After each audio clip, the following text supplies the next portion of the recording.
Tsuishima University arrive à Niamey. Pourquoi nous choisir?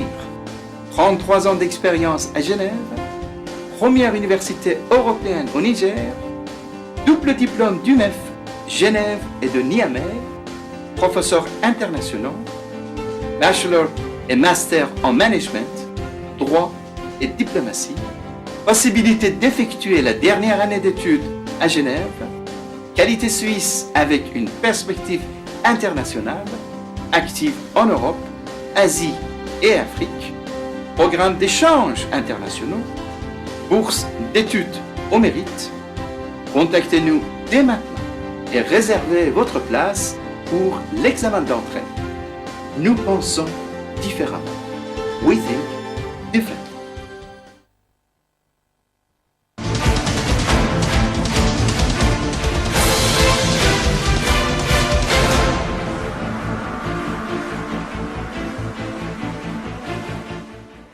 Bonsoir et merci de recevoir ce 21h de la télévision Bonferré. Nous sommes lundi 7 août 2017 et cela fait exactement 130 jours que notre confrère, frère, collègue et ami Baba Alpha est privé de liberté. Avec lui, son vieux père de 70 ans. Nos pensées se dirigent donc vers la maison d'arrêt de Niamey où est détenu notre confrère Baba Alpha. Puisse Allah subhanahu wa ta'ala leur venir en aide. Amin. Parlons éducation dans Bonferré Soir. La sérénité n'est toujours pas revenue dans le secteur de l'éducation et cela plus de 3 semaines après l'évaluation contestée des enseignants contractuels. Depuis quelque temps, l'on assiste à un durcissement de la relation entre autorités et enseignants et cela ou à cause d'informations certes non encore officielles mais qui font état de renouvellement de contrats ainsi que de résiliation de contrats dans certains cas. Notre reporter Sidi Kouarouna a enquêté sur la question. S'achemine-t-on vers le durcissement du bras de fer entre la synergie cause Niger-Sinaseb et le gouvernement de la 7e République? Les deux parties ont déterré la hache de guerre après que le gouvernement, via le ministère en charge des enseignements primaires, ait procédé à l'évaluation des enseignants contractuels, une évaluation jugée illégale par ces derniers. Aujourd'hui, plus de 3 semaines depuis cette évaluation controversée, certaines informations non encore officielles viennent jeter le flou dans cette situation devenue plus que jamais tendue entre les deux partenaires de l'école. L'année ainsi de la signature d'un nouveau contrat par les enseignants contractuels, mais également et surtout de l'information qui fait état de la suppression et ou de la résiliation du contrat de ceux d'entre les contractuels qui n'ont pas assisté à la dite évaluation. Il a fallu seulement que lui, ministre de l'enseignement primaire, demande aux inspecteurs de lui envoyer les contrats qui lient l'ensemble des enseignants contractuels à l'administration publique. Et puisque à plus de 60%, les inspecteurs avaient fraudé, avaient recruté des enseignants sans pour autant leur faire signer des contrats, ils se sont mis à demander aux gens de venir signer des nouveaux contrats. C'est lorsque nous avons eu l'information, lorsque nous avions alerté, que le ministre a sorti un communiqué pour dire qu'il n'en est pas question, il n'a jamais demandé à ce qu'on signe de nouveaux contrats. Il a plutôt demandé à ce que les inspections lui envoient les contrats déjà existants entre les enseignants et l'administration. Mais puisqu'il ne s'en existe pas, les inspecteurs aujourd'hui, pour se cacher la face et voiler la face, pour effectivement être dans leur position, ont demandé aux gens de venir signer de nouveaux contrats. Mais je dis bien, effectivement, cette information a été vérifiée. Nous avons les images, nous avons des camarades qui ont signé, nous avons vu les contrats, mais dès que l'information est arrivée à son niveau, il a demandé à toutes les régions, à toutes les inspections d'arrêter les signatures de nouveaux contrats. Ça est un fait qui a été, et aujourd'hui, mais quand même, ça a été suspendu. On ne sait pas ce qui a poussé le ministre à demander ces contrats-là. On ne sait pas ce qui a poussé les inspecteurs à vouloir faire signer de nouveaux contrats. Mais ce qui est sûr par rapport à cette question, ça a été arrêté. Lorsque le ministre a constaté qu'effectivement, il avait échoué, il avait constaté que l'évaluation a été boycottée de la plupart des contrées, il a ordonné, et je dis bien, là où le bas blesse, c'est que c'est des instructions verbales que le ministre aurait donné dans certaines régions pour demander de procéder à des résiliations. Et tout de suite, nous avons vu des inspecteurs qui tout de suite ont commencé à prononcer des résiliations qui aujourd'hui, je dois vous dire, qui sont en train d'être attaquées au niveau du Conseil d'État parce que c'est irrégulier. Il n'y a pas de possibilité de résilier quelqu'un parce que seulement la personne dit qu'elle ne va pas répondre en tout cas à une instruction illégale. L'évaluation est illégale, l'évaluation ne respecte pas le statut de la fonction publique. Donc on ne peut pas aujourd'hui nous obliger à respecter ou à exécuter un ordre manifestement illégal. Répondant au chef de l'État qui a soutenu dans son discours à la nation du 3 août dernier de la nécessaire évaluation des enseignants pour aller vers la qualité dans l'éducation, Halidou Moukaila s'est dit concerné par les 10 propos et pour cause. L'intervention du président aurait pu nous convaincre et aurait pu avoir un accueil favorable de l'opinion si effectivement il s'est plutôt basé, non pas sur la question de l'évaluation, mais plutôt sur les engagements que lui, en tant que président, lui en tant que chef de l'administration, a eu à prendre le 7 avril 2011, lorsqu'il prêtait serment, lorsque pour la première fois il rentrait dans ses fonctions de chef d'État du Niger.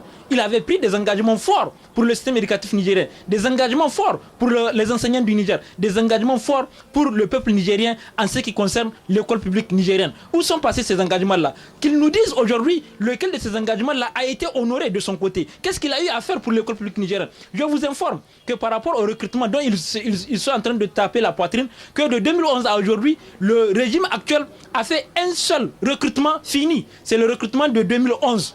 De 2011. À l'heure actuelle, nous avons les recrutements 2012-2013 qui n'est pas encore terminé. Jusqu'aujourd'hui, nous avons des camarades qui attendent encore leur numéro matricule. Le recrutement 2014, n'en parlons pas. 2015, 2016, 2017, il n'y a pas eu de recrutement. Donc j'aurais honte à sa place de venir parler du système éducatif nigérien en face du peuple nigérien. S'agissant de la question de l'évaluation qu'il avait évoquée, où il dit qu'ils ont trouvé des erreurs impardonnables. Oui, des erreurs impardonnables. Venant de qui? Ces enseignants-là, qui les a recrutés? C'est eux qui les ont recrutés. C'est eux, le gouvernement, qui les a recrutés parce qu'à un moment, ils voulaient récompenser et politiquement tous ceux qui les avaient soutenus. Ils n'avaient pas de possibilité de le faire et on pense que le système éducatif est un fourre-tout. Il fallait recruter en tout cas un nombre important de leurs militants et les envoyer dans le secteur éducatif.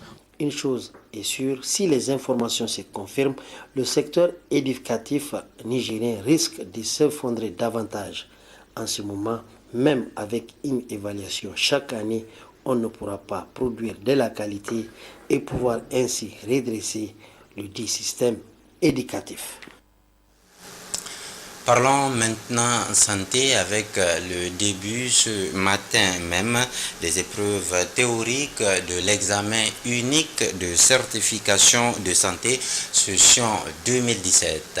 Ici à Niamey, ce sont 1339 candidats qui participent à cet examen en vue de l'obtention du certificat. Souleymane Ousmane et Omar Boukari nous en disent plus.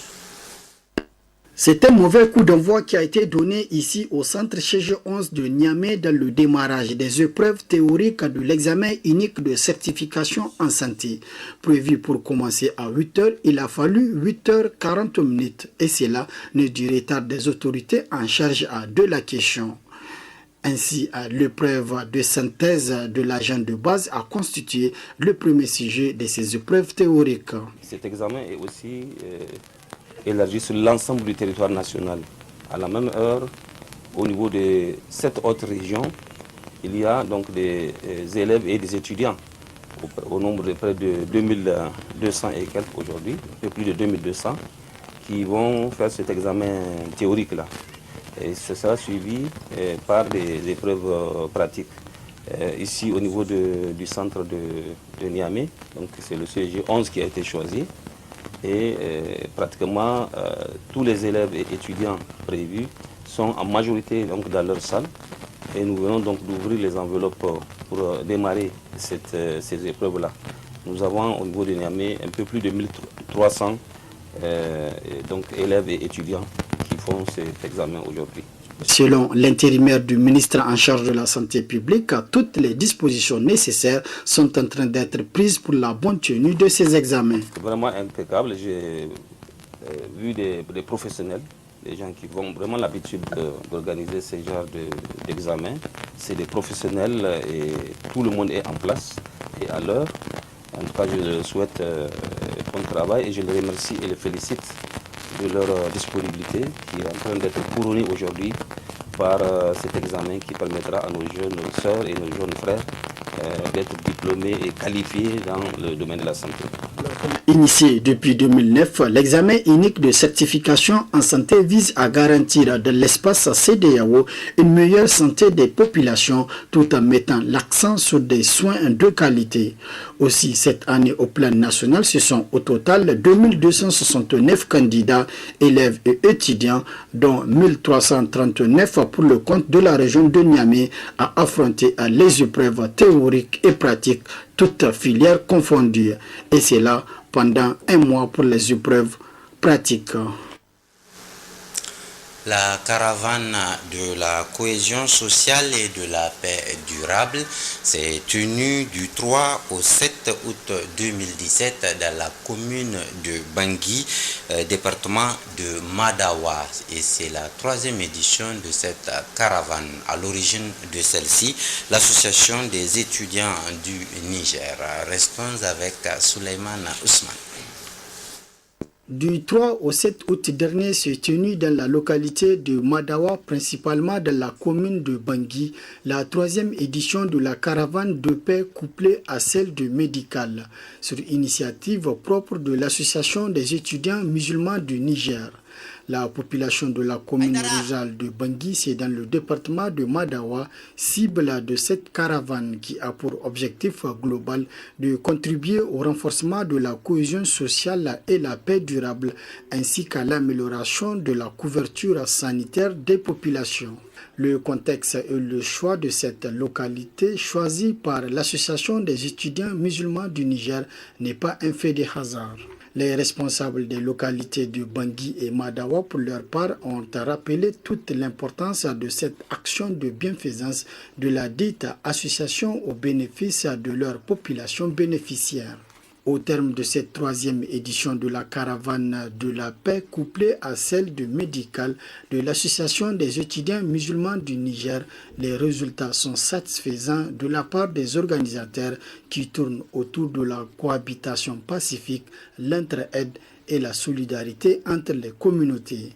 Cette caravane a été également marquée par plusieurs activités citoyennes et de bienfaisance, dont les conférences publiques sur la paix et l'amour de son prochain, des séances de sensibilisation sur la santé et la distribution des tickets, aussi des exposés sur les bases d'une cohabitation pacifique, mais également de la distribution des kits aux populations bénéficiaires.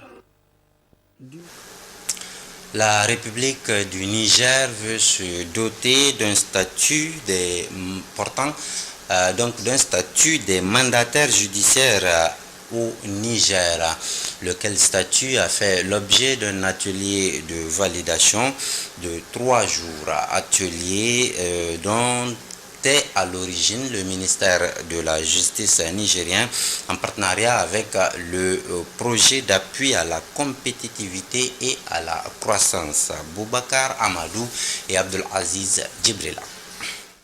Adopté le 10 avril 1998 à Libreville au Gabon par l'Organisation pour l'harmonisation en Afrique du droit des affaires OHADA, l'acte uniforme portant organisation des procédures collectives d'apurement du passif permettra de résoudre les problèmes auxquels sont confrontées en Afrique les entreprises en difficulté. Cependant, après plus d'une dizaine de mises en œuvre, l'audit commandité de sa mise en œuvre révèle des insuffisances. C'est donc fort de ces insuffisances que le Conseil des ministres de l'OHADA, organe législatif, a instruit le secrétariat permanent à procéder à une révision de l'acte uniforme qui a été adopté le 10 septembre 2015 à Grand Bassam en Côte d'Ivoire. Ce nouvel acte uniforme a la particularité de prévoir pour la première fois l'institution des mandataires judiciaires que sont les experts au règlement préventif et les syndics de redressement judiciaire ou de liquidation des biens, mais également pris en compte la nécessité d'adopter un cadre juridique pour réglementer les activités des mandataires judiciaires par l'institution d'une autorité ou structure nationale régulatrice dans chaque État partie. C'est dans ce souci que le ministère de la Justice, à travers la Direction des Affaires commerciales, administratives et sociales, a élaboré un projet de loi portant statut des mandataires judiciaires en République du Niger qui fera l'objet de validation au cours du présent atelier. Les différents projets de texte que vous aurez l'occasion d'examiner au cours de cet atelier de 3 jours, une fois adoptés par les institutions nationales, permettront à notre pays de satisfaire non seulement à ses obligations communautaires, mais aussi de réglementer la profession de mandataire judiciaire. Sachant compter sur l'engagement personnel de chacun et de tous, je ne doute point qu'à l'issue de cet atelier, nous aurons des textes de qualité à mettre dans le circuit, afin de parvenir à une bonne amélioration du fonctionnement des tribunaux de commerce et le rehaussement du rang de d'autres pays dans le classement Doing Business. Ce projet de loi, une fois validé, sera accompagné d'un décret d'application qui définira le barème des mandataires judiciaires ou experts en justice. Signature ce lundi matin d'un accord de financement additionnel entre le gouvernement du Niger et la Banque mondiale. Celle-ci se propose de débloquer une enveloppe de 12,5 milliards de francs CFA pour lutter contre le chômage des jeunes et l'insécurité alimentaire. Détail avec Mohamed Alpha et Lukouga. Après plus d'une douzaine d'années d'appui aux communes et communautés, le programme d'action communautaire PAC a enregistré des résultats satisfaisants dans divers domaines d'intervention. Pour la poursuite de cette prouesse, la Banque mondiale et l'État du Niger se sont retrouvés pour la signature de l'accord de financement additionnel du projet d'action communautaire PAC 3. Au Niger, sur 2 ans, le montant de cette phase 3 est de 20,8 millions de dollars US, soit environ 12 milliards 500 millions de francs CFA. Le projet vise à atténuer la pauvreté et à améliorer la sécurité alimentaire grâce aux différents micro-projets. Le PAC 3 est le premier outil de mise en œuvre de l'initiative 3N. Le financement additionnel a donc été conçu de la même philosophie et avec la même vision. À ce titre, le projet vise entre autres le développement de 100 000 hectares de terres pour augmenter la production agro-silvopastorale, l'aménagement de 1000 hectares dans le domaine de la petite irrigation et la distribution d'environ 8000 kits de petits ruminants. En somme, le projet contribuera à renforcer la productivité agricole, la pérennité et la résilience des moyens de subsistance des populations en vue d'augmenter leurs revenus. Ce financement additionnel répond à l'aspiration du gouvernement à insuffler un développement durable, équitable et inclusif. En signant ce fonds additionnel du PAC 3, l'État du Niger rassure la Banque mondiale que toutes les dispositions seront prises pour garantir une bonne exécution et l'atteinte des objectifs assignés à cet important programme. Le financement additionnel représente une possibilité d'extension et d'obtention des résultats supplémentaires performants du projet, y compris une productivité agricole particulièrement accrue, ainsi que la possibilité de lutter contre la malnutrition dans les communes les plus affectées par ce fléau. Les dispositions de mise en œuvre du projet restent inchangées. Aucune nouvelle catégorie de sauvegarde environnementale et sociale ne sera déclenchée pour le financement additionnel et les évaluations resteront telles que prévues. Le financement additionnel continuera à être mis en œuvre au niveau national, dans chacune des 8 régions. Il mettra également à l'échelle les activités du projet pour couvrir 121 000 ménages bénéficiaires directs supplémentaires, soit 847 000 personnes, en plus des 3 millions dont vous avez parlé, en mettant l'accent sur les petits exploitants agricoles, les petits éleveurs, les jeunes et les femmes. Ce financement additionnel proposé entraînera la restructuration du projet initial, y compris une extension sur 2 ans des activités du projet à partir de la date de clôture du 22 décembre 2017 jusqu'au 20 décembre 2019, ainsi qu'une revue du cadre des résultats, et aussi le PAC 3 permet aux bénéficiaires d'en tirer profit en vue de résoudre les problèmes récurrents tels que le chômage des jeunes, l'insécurité et améliorer la résilience des populations vulnérables face au changement climatique. Nos pensées se redirigent vers la maison d'arrêt de Niamey, précisément en direction de notre confrère, frère, collègue et ami Baba Alpha. Baba Alpha qui, avec son vieux père de 70 ans, passe sa 130e nuit de privation de liberté. Courage, cher confrère, nous sommes avec toi, nous ne t'oublierons jamais, Inch'Allah. Pour raison de nouveau planning, désormais, tous les lundis, vous serez en compagnie de Suleiman Osman. Moi, je vous reviens chaque samedi à 21h, mais aussi les jeudis dans la une des journaux, Inch'Allah. Passez une très belle semaine, prenez bien soin de vous et à très bientôt, Inch'Allah.